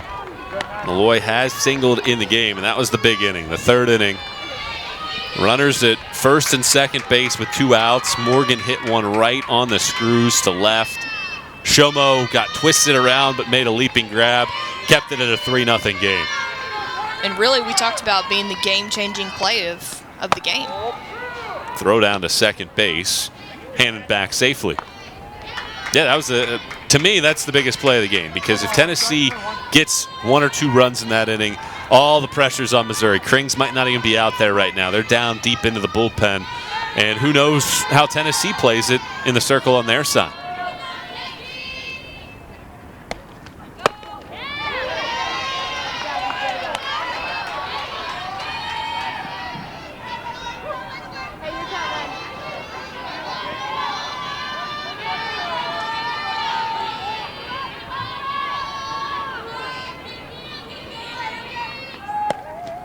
Malloy hits this in the air out to center field. Wilmez back to the wall. See you later. Malloy gives Tennessee some life here in the 5th. Her 13th of the season, trims it to 7-2. And a big home run, and couldn't have asked for a better time, truthfully. You have the base runner on, gives you a multi-home run opportunity, and closes that gap just a little bit more. Again, we talked about it. They have 9 outs left, and this sure does help them to get maybe some momentum started and at least get a couple back in this inning. I mean, yes, it's a 7-run lead before this at bat. Now you're down to 5. They just got to keep chipping away, just like Malloy does here. So now Amanda Ayala, who singled twice, and it's a 5-run deficit on senior day. Tennessee looking for something magical to happen.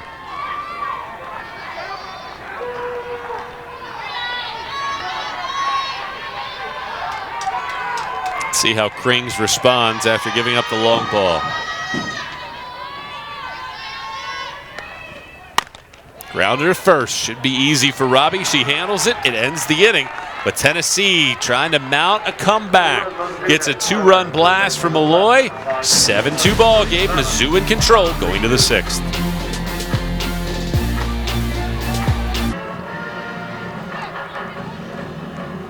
Welcome back to Knoxville. SEC tournament looming Tuesday. Our action begins on the SEC network at 7 p.m. from Tuscaloosa. 13-team single elimination format. Arkansas trying to hold off Florida for that top overall slot. Florida getting a 3-1 walk-off home run from Charla Eccles last night that keeps the dream alive for the Gators. Try to share the regular season championship, and the first pitch swinging here from Robbie is a fly out to right as Callie Turner has re-entered the game back in the circle. And it was a tough go for Turner. She allowed 4 of the 6 batters that she faced to reach. Gave up 3 earned runs. And what do you think this says about what the weeklies want to see from Turner? Get her a chance back out there after a few innings in the dugout to see if she can right the ship. And I noticed after she got pulled that Coach Karen Weekly kind of pulled her off the side and, was talking to her. And I imagine she's telling her, hey, we're pulling you here, but be ready to go back in just a couple of innings. And that's what you're seeing here. Kendall Bailey at the plate. Takes strike 2, and this is a much better sign. 3 pitches, 3 strikes. She couldn't throw strikes when she was out there originally, so whatever happened in those few innings, she's been able to figure it out.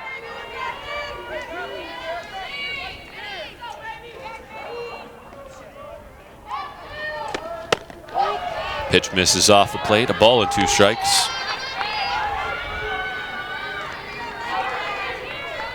Everybody but Shomo has either reached or produced a run so far in this Missouri lineup.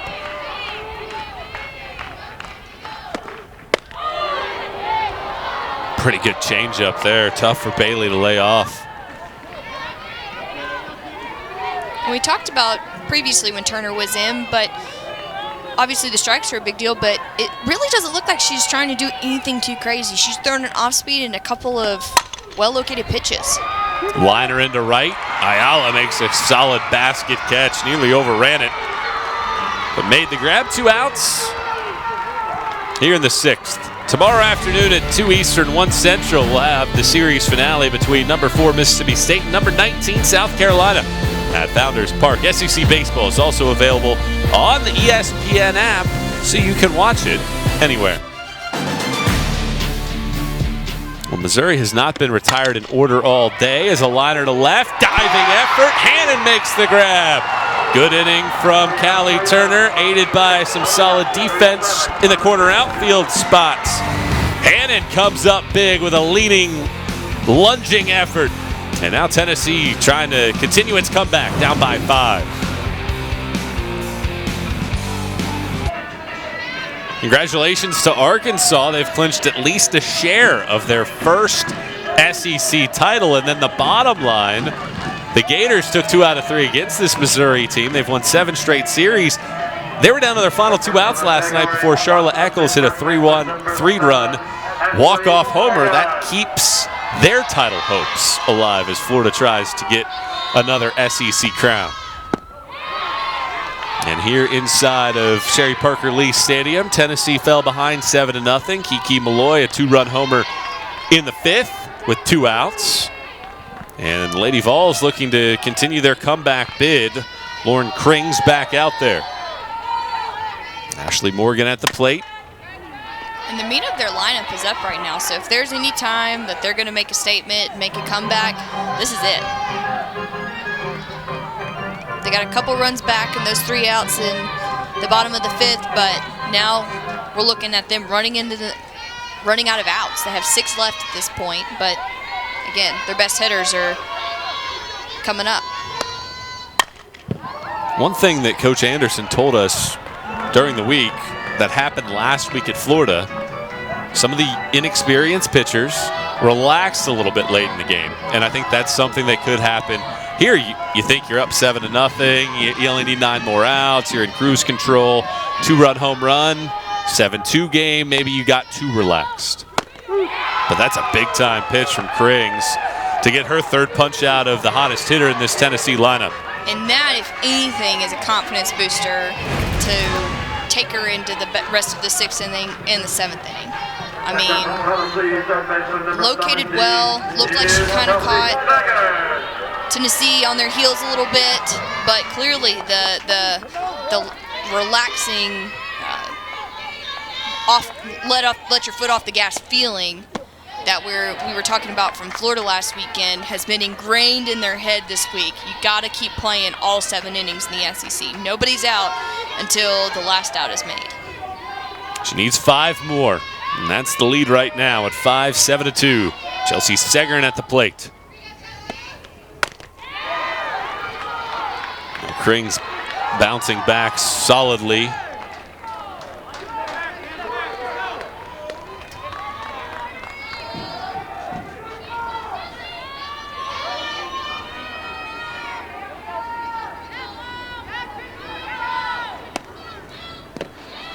This is the longest outing for Krings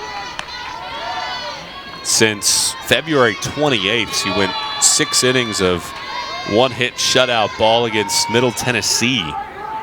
She has not thrown more than 6 innings in any game this year. I'll say then she's done well this game. Well, she was beaten up a little bit by Florida last week. 5 earned runs in 6 1/3. But performed well on the road against a Tennessee team that has been almost unbeatable here. 3-2 now to Segern. Tennessee had won 15 of its last 17 home games since they dropped back-to-back contests against LSU in mid-March. But Missouri got off to a good offensive start, and Krings has answered the bell in the circle.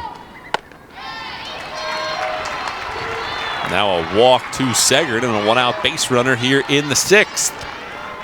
Tomorrow, the Rally Cap crew breaks down the week's baseball and softball matchups with highlights, analysis, and interviews. That also gets you set with a look ahead at the upcoming week's best matchups. Rally Cap this week at 5 Eastern, 4 Central, right here on the SEC Network and the ESPN app.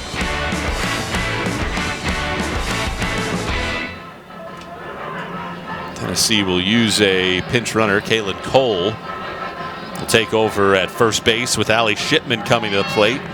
Shipman has been aggressive in her at-bats and has popped out twice.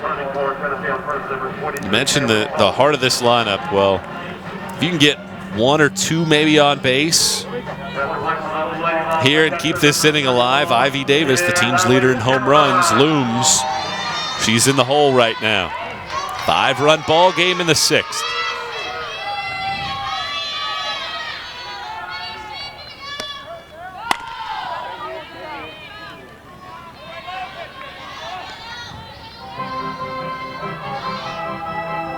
There's Cole over at first base. Tennessee, I think at this point, obviously you'd love to get all 5 in 1 inning, but at this point, can you get 2? If you're greedy, 3 in this inning, at least make it reasonable going to the bottom of the 7th. And put a little pressure on Missouri, because when that happens, teams tend to get a little nervous and antsy and can cause them to make errors. Shipman lines it to center. Wilmez makes the running grab. Had a great jump at it and was able to haul it in the alleyway to prevent extra bases. And those plays right there are what's going to keep Missouri at the top of this game. And, I mean, like you said, got a great read off the bat, a solid piece of hitting. I mean, really a pitch that she was probably worried is going to be somewhere in the gap, but with the speed of Wilmez out in center field, that's not dropping. Just doesn't happen. Missouri has 2 phenomenal outfielders that can cover a ton of ground. With West at the plate, she grounds it out to second, Bailey to first, and Missouri 3 outs away from taking down Tennessee, a 7-2 lead. The Tigers look to add to a 5-run margin. Senior Treasury Poindexter enters the game in right field here on Senior Day at Sherry Parker Lee Stadium. I don't think, was that picture taken last week? It doesn't look like she's aged at all. Could have been. She may be grown, 2 inches or so. But a cool opportunity for her, the Tennessee native, getting to come out and play a couple innings, or inning on Senior Day weekend. Her family, of course, here in attendance. Happy to see her daughter out there with an opportunity here for Tennessee. As it'll be the top of the lineup due up here against Callie Turner, who turned in a 1-2-3-6, trying to keep this at a 5-run deficit. Wilmez leading us off. She led off the game with a home run, and Missouri has not looked back since. And you'd really like to see Missouri make an effort to get a couple more runs here. Yes, it is a 5-run lead, but again, this is the SEC. This is what teams strive for home series for, especially ones like Tennessee. The home crowd makes a difference. It's a beautiful day. It's Senior Day. Everything is in Tennessee's favor to be in the bottom of the 7th in a close game. So getting those extra 2 runs, again, just will help you in the long run to keep Tennessee from getting the W today.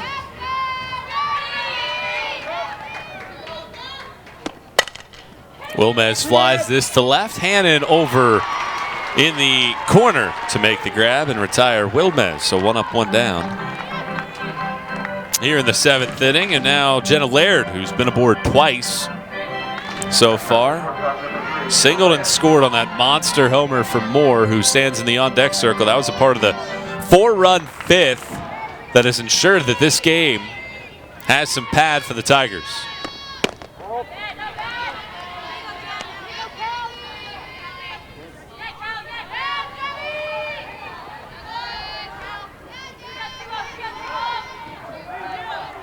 I really like how Callie Turner has come back and redeemed herself from her first couple innings out. I mean, she gave up the 3 runs. I mean, not obviously something you want to see from your starting pitcher, but for her to come back in, put up a goose egg on the board the last inning, and potentially put one up this inning is a big step up opportunity for her. It gives her some confidence going into postseason. Even if she doesn't have a great start, she can finish the game strong. Well, I think that this is what the weeklies wanted to see right at the get-go. And this is why Turner's been effective of late for Tennessee, that if you get this kind of start rather than what she's doing coming in for the 2nd time in this game, that's what Tennessee was hoping for, as they knew that they needed a sweep this weekend to secure a double bye in the SEC tournament.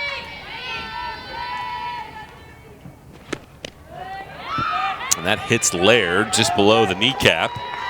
So a 1-out base runner, and here comes Hattie Moore, who her last time up, she made sure that Missouri would have another multi-homer game. They have 3 homers in this contest, and for the 21st time this year, they have a multi-homer effort. This is someone you definitely don't want up to bat with freebies on base.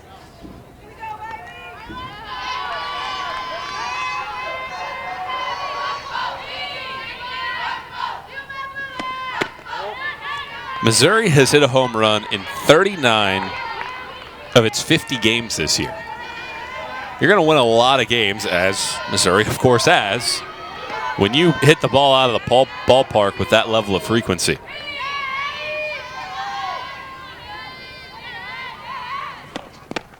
And what's so crazy to me to think about is yesterday they were shut out, completely shut down. And then you see today they wake up and it's like, oh, the ball is a beach ball and we're swinging with tree trunks to hit it out of the park. I mean, the difference between the Mizzou we saw yesterday and the Mizzou we're seeing today are night and day. So a mound visit here with a count of 2-0 on Moore, but the first time up she didn't need to see that many pitches. Her last time up, cranked this ball to center field. It was a 3-0 game at the time. She left the yard to center, 220 plus feet away. 16th home run of the season, top 5 in the conference, tied for 4th with her teammate Kim Wirt, who 2 batters later hit her 16th. So those two duking it out for the team lead in homers. And Turner trying to relocate the zone. Most teams have hitters with maybe one person that gets into the double-digit category consistently in that upper, getting close to 20 range. But Missouri having 2 dominant hitters, and at 16, that's 32 minimum runs that have been accounted for this season because of these 2 hitters.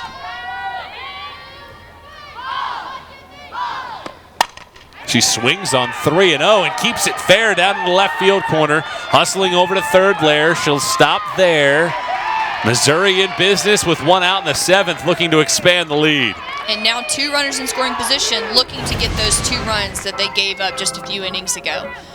But not really a bad pitch. I mean, she did well, kept her hands inside the ball. I mean, she took advantage of a pitch thrown and hit it well. I mean, that's not really a bad pitch from Callie Turner, but no less another base hit to add to Missouri's count for the day.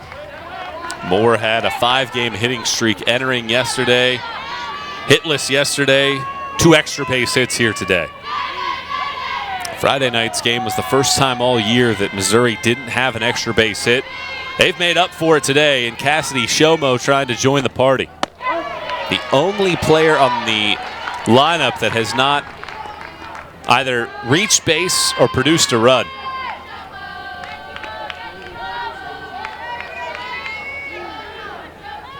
Four of the team's 8 hits have gone for extra bases in this game.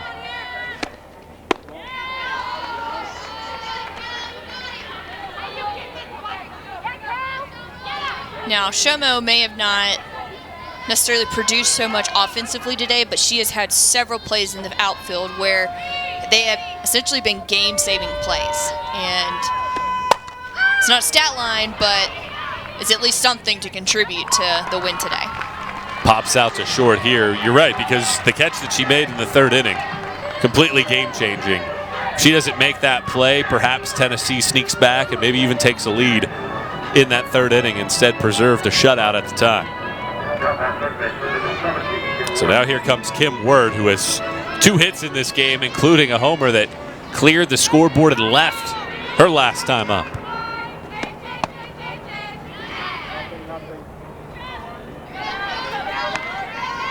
Well, any chance that Tennessee has of making a comeback rests on this at bat. It'll be the lower 3rd in the lineup due up for Tennessee when they step to the plate in the bottom of the 7th.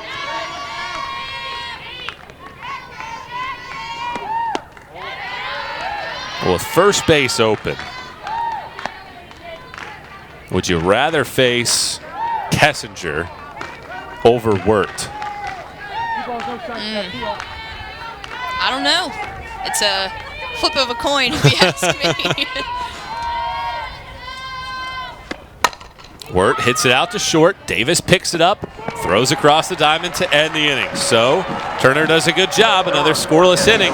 But Tennessee trails 7-2. Last chance, Davis to lead it off for the Lady Vols. Missouri got a leadoff home run from Brooke Wilmez in the 1st. Haven't looked back since. 2 more in the 2nd, 4 in the 5th, if not for a Kiki Malloy 2-run homer in the bottom of the 5th. Lauren Krings would be working on a shutout, and it's been a wonderful effort from the freshman from Loveland, Colorado for Larissa Anderson's team, as they are 3 outs away from sealing up a double bye in a top 4 slot in the SEC tournament. Ivy Davis to start us off. She's 0 for 2 after homering yesterday with 2 hits. And Krings' first pitch here in the 7th is a strike on the outside corner. Mentioned that Krings was a 2-time Gatorade State Player of the Year in Colorado. Well, not only was she great in the circle, she was an almost unbeatable hitter. She was intentionally walked 31 times as a senior. And she hit 38 home runs in her high school career. Thought that potentially she'd have a chance to play both ways at the collegiate level, but she's been strictly a pitcher for Missouri this season. It is such a rare thing nowadays to see pitchers who are also hitters. I mean, you see people like Rachel Garcia, you remember people like Jackie Trina who were successful at both, or sometimes even, for example, like Amanda Locke. She started out as a pitcher for Alabama and she hit, and then towards the end of her senior campaign, she was mostly just a hitter for them. Davis flares this out to short. Laird makes the catch. 2 more outs to go for Krings, as she has now registered a career high with 6 1/3 innings pitched. But I think truly what the advantage of kind of singling to one is you get to primarily focus on that one all the time. I mean, most of your regular defensive players are having their routine practices. They take a couple ground balls and then obviously take BP. But pitchers are having to do full bullpens, work on different pitches. I mean, the in-depth of their practices is so much more than just taking a couple of ground balls every day. So I think allowing them to, again, zone in on one, either pitching or hitting, or maybe even moving them to a more defensive role can be a game changer for them when they get to college. Kaylin Hannon rolls it to first. Robbie picks it up. 2 outs. Really good stuff here from Krings. Since the 2-run home run of Malloy, she's retired now 7 of the last 8. It's exactly what you want to see from a pitcher after you get touched up for a homer. You're able to bounce back.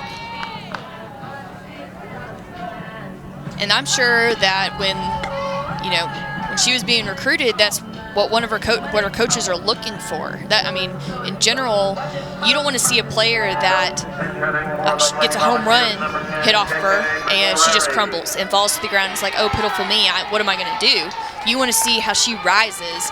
If she comes at the next hitter, gets a strikeout or a ground out, or it makes something happen, or does she cave to the pressure and just crumble? KK McCray is standing in to pinch hit for the Lady Vols. Last hope here for the Weekly's crew. 7-2 Missouri, bottom of the 7th. And foul ball straight back to the screen. McCray, a sophomore from Murfreesboro, Tennessee. 4 hits and 29 at bats so far this season.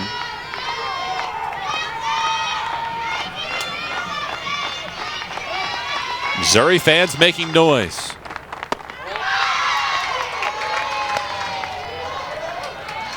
Missouri looking for its first win in Knoxville since 2015. Tennessee has won 6 of the last 7 meetings.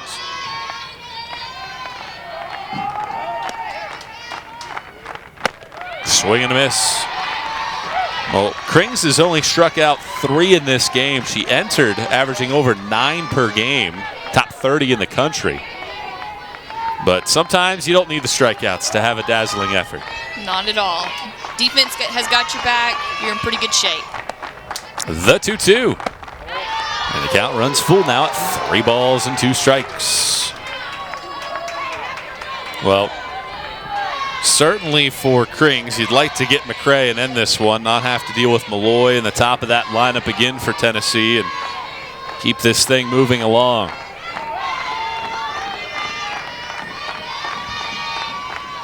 The payoff pitch. Down and in, ball 4, and the hope's still alive for Tennessee in the bottom of the 7th.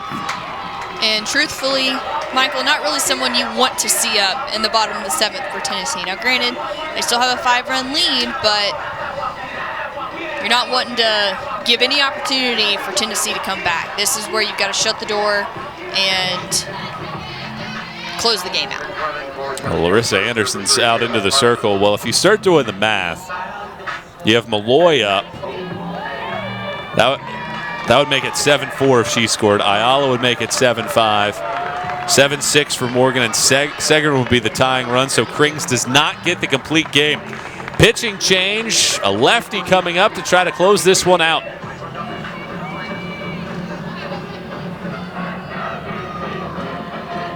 Six and 2/3 great innings from Lauren Krings, but now it's Emma Nichols' turn. The situational lefty, a sophomore from Hillsboro, Missouri, is on in relief, trying to close this one out. Nichols, we thought we might see her more frequently this series with a left-on-left situation, but this is the first time we get a look at her. And, I mean, she is going to be one of those pitchers that go right at batters, right? She's a lefty specialist, so you've got a couple lefties coming up in the lineup, a really significant speed drop going down to 59 to 61. I mean, all down in the zone, so maybe not really a whole lot of elevated pitches, which means she's keeping it in the ballpark. And you want up to bat, or one in to pitch. So Kiki Malloy's at the plate, 7-2 game in the bottom of the 7th. 2 outs. Malloy takes strike 1, 2 for 3 in the game. She's now 5 for 6 in the series. Has scored 3 runs. 3 of the 7 that Tennessee has scored so far this weekend.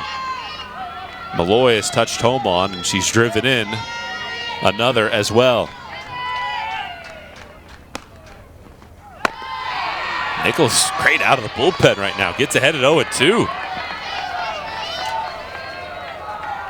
That's her role. She's a specialist. So not necessarily your #1 pitcher, but in a situation where you're just looking for a different look.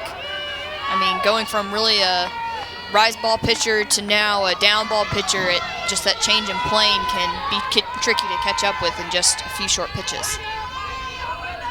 The 0-2 pitch, up and away. How much of a difference does it make right-handed to left-handed? It's a different look for sure coming in. I mean, you don't really see the ball off her hip as well as you would from a righty-to-righty standpoint, but overall, I mean, in her drop ball, it's breaking right off the table just like it's supposed to. It's tough.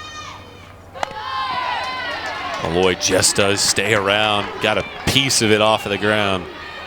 And last time she was up, she broke up the shutout bid with 2 outs. Cranked the ball to straightaway center field. The wind is blowing out of the ballpark, and Malloy took advantage. Deepest part of the yard for her 13th of the year. Parsons at first base, 2 outs. 1-2. Malloy pulls it foul. Well, the good news for Missouri with the left-hander out there, if Malloy does reach, you get 3 straight lefties right after that. So you would think that that matchup could favor Nichols, but probably not thinking too much about seeing Chelsea Segern at the plate at any point in this inning. You want to get Malloy and put this one to bed here.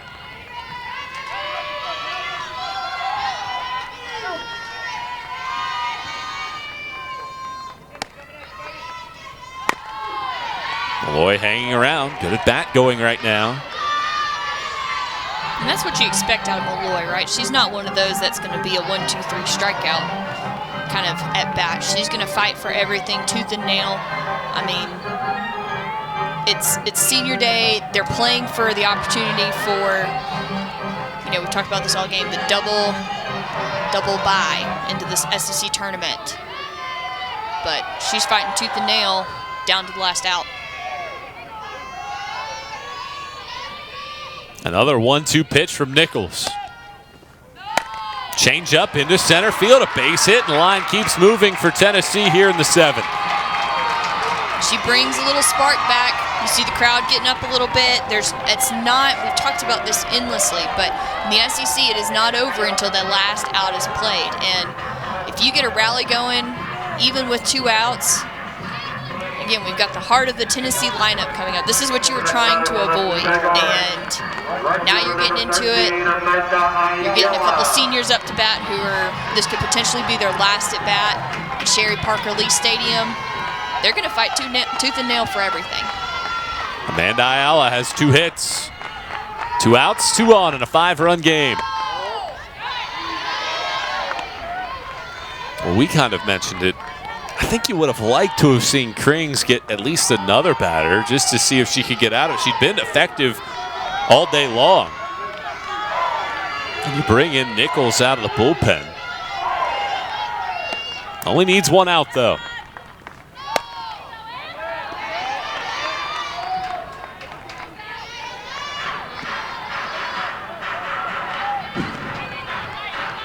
It's truly a risky move to make because, I mean, Nichols hasn't really seen a whole lot of time on the field, really, and you're bringing her in presumably for 1 more batter, but when you start getting deeper into this lineup, into the heart of the Tennessee offense, you're tinkering with a little trouble.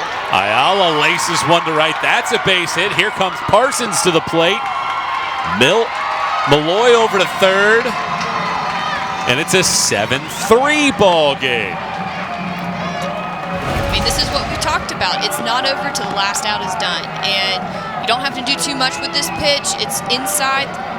She just takes her barrel to it, gets it out of the infield, and tacks on another run for Tennessee. So now Ashley Morgan. Chance to extend her hot hitting. Well, the good news for Missouri, tying run isn't at the plate yet.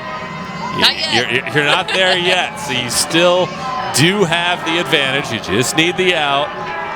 Chelsea Stegern is in the on-deck circle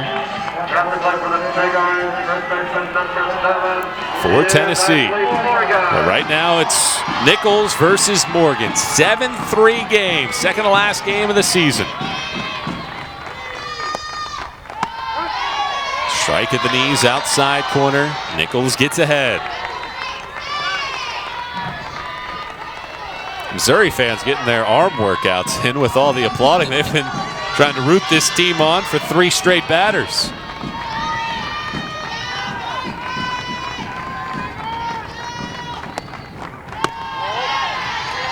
One ball and 1 strike to count.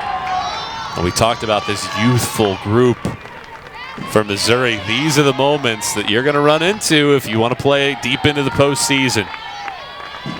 You're going to play really good teams, and it's not easy to get that last out.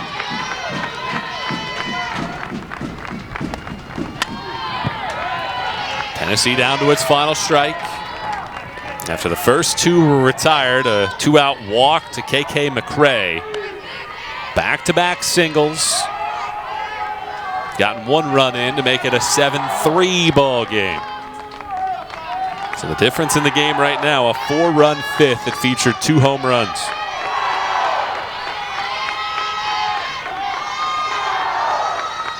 The 1-2 pitch from Nichols. And another foul ball. And the great thing about Nichols is we talked about her being a down ball pitcher, but unless she elevates it tremendously, it's going to stay in the park. So you're not going to see a whole lot of, you're not going to have any multi-run home runs, especially in a situation like this where you're only up by 4 runs in the bottom of the 7th with 2 runners aboard and 1 at the plate. Another 1-2. Grounder to first. Robbie has it get under her glove and down into the corner. 1 run is in. Ayala to third. She stops there. And the tying run for Tennessee is coming to the plate in the 7th. Now, the question I have for you, Michael, do you leave in Nichols? With Tennessee doing exactly what Tennessee does and making adjustments to a pitcher within an at-bat and getting now 3 hits strung together to keep this game alive. That ball just snuck inside of the line to get in that run. I think you probably leave her in, but it just as I was saying that, here comes Coach Anderson out. You know, we talked about it at the outset. Megan Schumacher was great for 3 innings yesterday. Does she get up and loosening Chelsea Segern is the one coming to the plate. I don't know. That's a tough decision. That is a tough decision because you bring in Nichols with 2 outs. You're thinking that she's the one that's going to make the impact, that's going to get you out of this inning. So if you thought that 4 batters ago, why would you think any differently right now? It's not like Tennessee has really crushed the ball against her. That last ball was just a grounder that was perfectly placed. That's right. And I mean,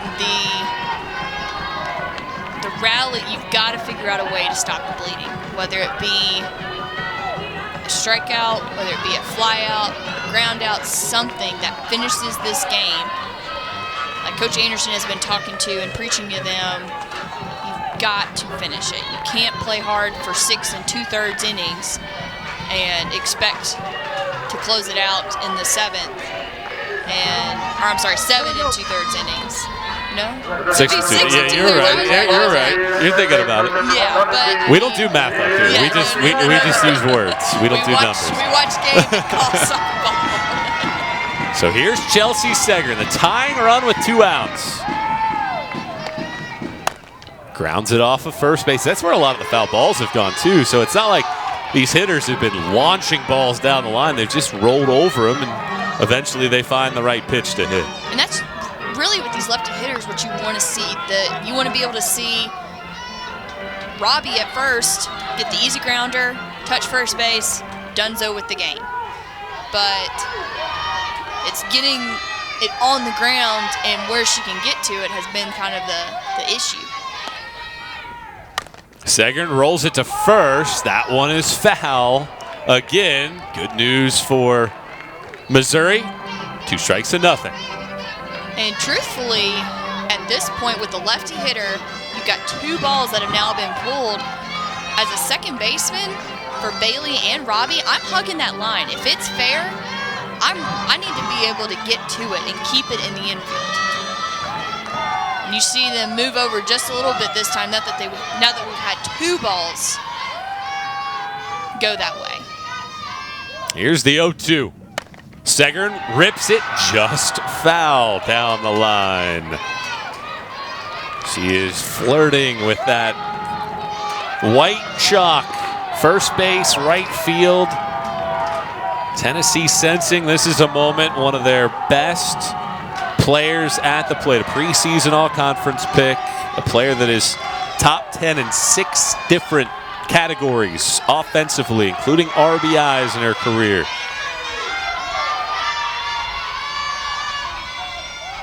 Another 2-strike pitch from Nichols. Segern floats it. This will drop harmlessly foul yet again. And you see her elevating her pitches a little bit more. I wonder if she's setting up Segern here to maybe come in with a low and in pitch to make that level change just a little bit, especially when you're ahead 0-2. You definitely don't want to throw anything over the white right now. You want to throw out of the zone, but again, enough to where she maybe thinks about swinging at it.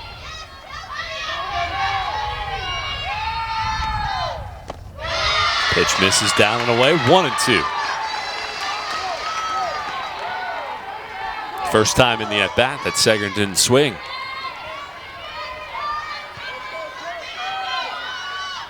Great atmosphere, great crowd, sun poking through.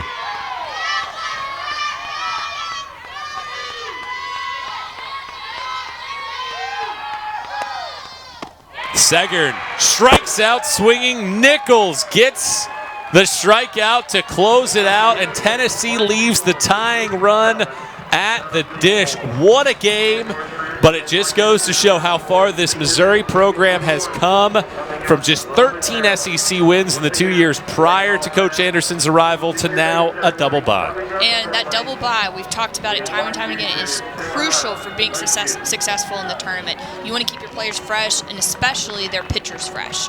They've got enough offense to where they can support. Maybe they're not the best pitchers overall, but a great game on both sides of the ball, and we'll see who gets the series win tomorrow. Sets up the regular season finale tomorrow afternoon at 1 o'clock. For my partner today, Rachel Bobo Calhoun, and our great crew here in Knoxville, I'm Michael Watrank saying so long for now. Once again, the final score, it's Missouri 7 and Tennessee 4. To watch this entire game on replay as well as other games on the SEC Network, download the ESPN app. This has been a presentation of ESPN, the worldwide leader in sports.